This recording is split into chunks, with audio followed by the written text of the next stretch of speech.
Daisy Thomas with us Yes, this Daisy. morning. Morning. Happy Monday, team. Happy Yeah. Monday, mate. We're just watching the closing hole here of the US Open, both lying 2 on the green. There's a bit of golf left. Mate, we were talking about blokes that have gone back to local footy, and Yes. I know you're occasionally having a run around with your mates in Sorrento. Yes. Is that did you play on the weekend? No, I didn't play on the weekend. I played a couple of games and then I famously now went up to nil for the Carlton draft and Yes. ended a 1,000-odd day losing streak from that team. So I haven't been back, but is this in light of Luke Hodge going and losing a small finger on the weekend? Apparently he's had a compound fracture of his little finger. Yuck. And the other one was Jared Ruffhead, who played for Gormandale. Great part of the world, Is it? Gormandale. Against Glengarry in front of a couple of thousand. When you go and do the Carlton draft, they all turn out, don't It's they? brilliant. They love It's it. a really good idea. It was a great initiative. A lot of the teams who wrote in, obviously, who got the players, hadn't won for a very long time. So that was sort of the idea, to send a superstar back and or an ex-superstar and to get the win.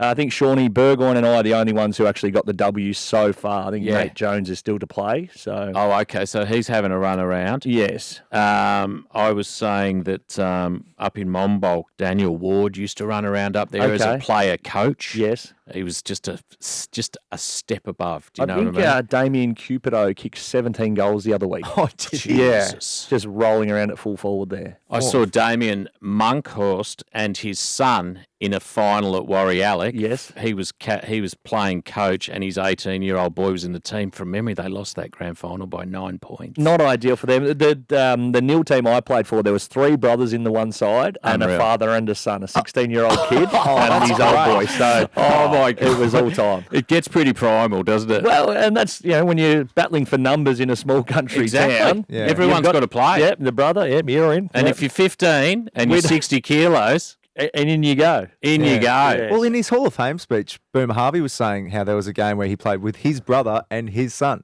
So it was Boomer's son playing with his dad and his uncle. That's Unbelievable. not surpuring, though. Boomer played to his 52, so... Boomer's still running Yeah. around. He looks fit as a fiddle. His son could have been 36. See what you've done. See what you've done. And I love it. Shigsy gag. I love it. Well done. I just said to you, tuck it up your sleeve. It's yours if you need it.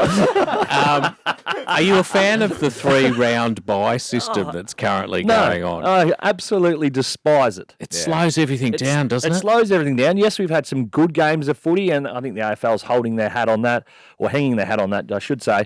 There's been some crap games, but for an industry, I would love for it to have just a week off. Everyone can reset. Everyone can get away.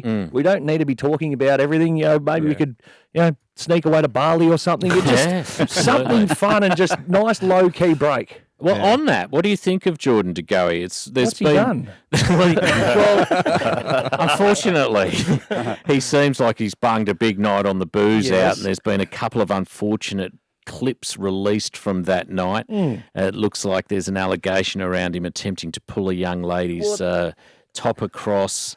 And then, of course, he's done that awful thing. I hate the V with the tongue movement involved, which is one of my least favourite things. It's been interesting. The story was changing a lot from when it first got reported. As soon as whoever, the network was that picked it up and saw that there was social media flying around, that was then the story. It was away. Like, what's he doing? What's he done? How much can we sensationalise this, I guess? The initial thoughts, I think, of most were, mate, like, come on, you cannot be that silly. Yeah. And I, that's where I'm looking at it going, if I'm talking to Geordie, I'm going, mate, have some awareness. Like, he's not on I've spoken to the club a couple of days ago now. He's not on an alcohol ban. Right. He's not on a nightclub ban. Would anyone have said to him, do you reckon this is a good idea? Well, Would anyone the have pulled him discussions were aside? probably had, but in terms of, like, apart from the look of the videos, like, and the top pulling, which still we're not 100% sure. It looks like it is his hand, but still there was other people there with tattoos and whatnot. So we're not 100% sure. Now that it's been found that the girl was fully consensual and she didn't have a problem with it.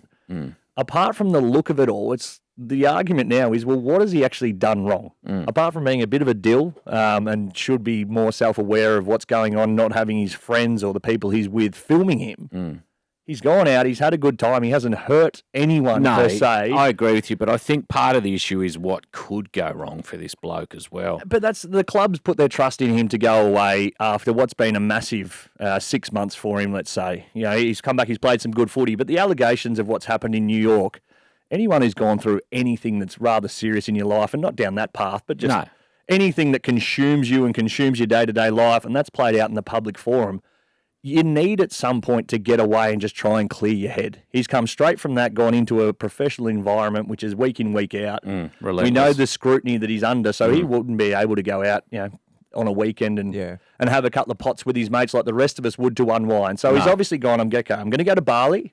I'm going to blow the doors off. Well, I don't think he would have sold the club that message. He would have said, I'm going to go away. I need to get away. Next to the pool, and I'm going to relax. Yeah, well, and that's it. But that's what, from the club's point of view, you could see them going, you know what, you're right. You've had a massive 6 months.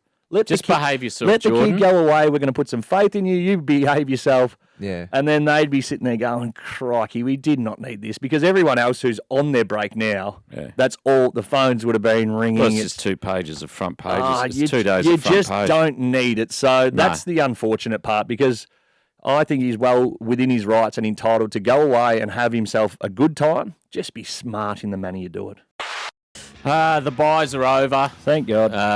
Well, until just before the finals.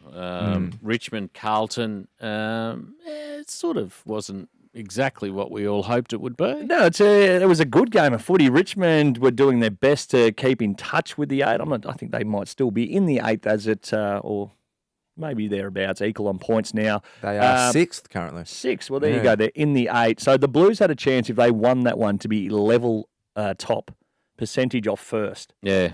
Instead, crazy. Instead, they didn't. No. So, look, it's very interesting. The finals race is still wide open. Yeah. St Kilda was the other big one on the weekend, obviously losing to the Bombrays, who found something. I don't think anyone saw that coming. I think no one was more surprised than the coach. Yeah, watching and him the on players the bench, he was and- like, this is amazing. What is going on? See, this is what I've been telling you to do. Yeah, you guys are doing all the things I told you to do. Well done, gang. There's a bit of that going on the sidelines. But the Saints now, so they've got Sydney this week, Yeah. and they're well outsiders and predicted not to win that one. They've got a very tough run coming home. So for a team currently just hanging on, I think they're in 8th position. Yeah. 8th v 7 it is this week, this game. It is going to be a cracker, and the Saints need a lot to go right now if they're going to make finals. Talk about what Lee Montagna said. It's realistic that Melbourne could not only miss the top 4, but there's a chance of top 8 if things go horribly wrong.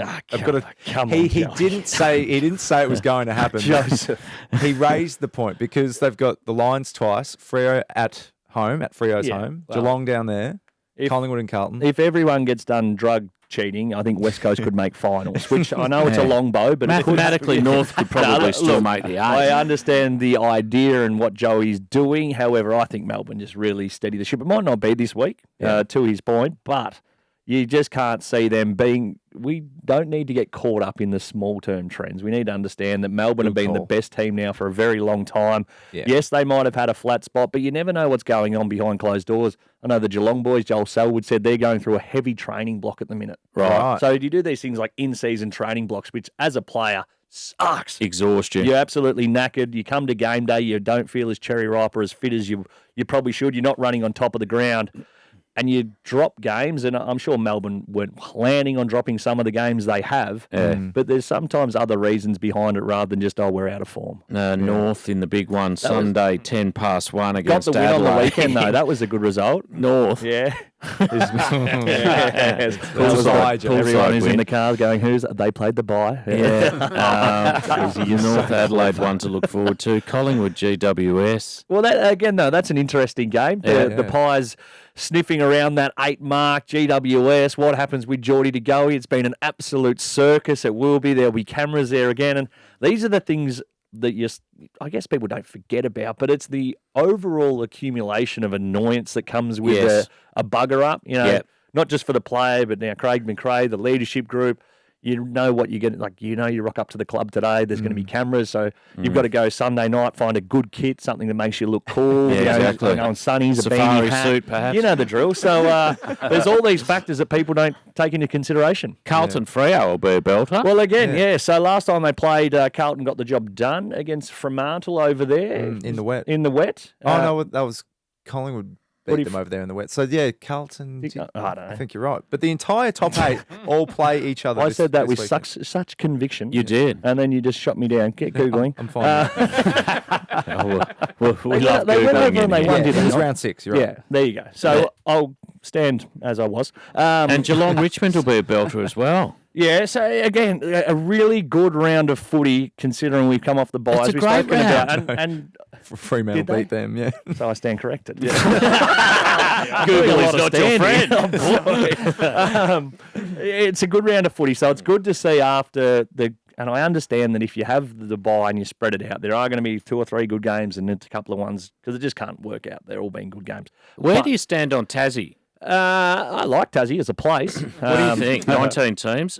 There's a lot of talk about diluting the pool. Well, the pool isn't as strong as we once thought it was. I think we can all agree with that. With GWS coming in, they're the team that's had the most success from a genuine prop-up point of view. They've, both the sides that came in, GWS and Gold Coast, were designed by this stage of their careers or existence in the AFL to have won a premiership. That was sort of the whole plan. It hasn't worked out that way. I know a lot of players have left the Gold Coast Suns, same with the GWS Giants. Geez, they pump some money and picks into the Gold Coast. I think the realisation is now that if you're going to have a team in Tassie, just how much it's bloody going to cost. So, to build a stadium's, 500 odd mil, or, it's just large amounts of money. Well, and the other issue now is how do you stop a kid who's good at lots of different sports taking $2 million for 6 weeks' work in the IPL? Yeah, it's going to be interesting. I hope for Tassie's sake and just purely on not getting into the nitty-gritty, the politics and all the other stuff and the stuff that's well above my pay grade, that they do get a team because they love their footy down there. Oh, God, yeah. To have a team solely based out of Tassie would be fantastic. Just the challenges that's going to come with that is the big issue and the largest hurdle, which people are saying they might not be able to overcome. Yeah. Always lovely to see you, mate. Great Have to a great see you. weekend. Oh, you guys have a great week. Have a great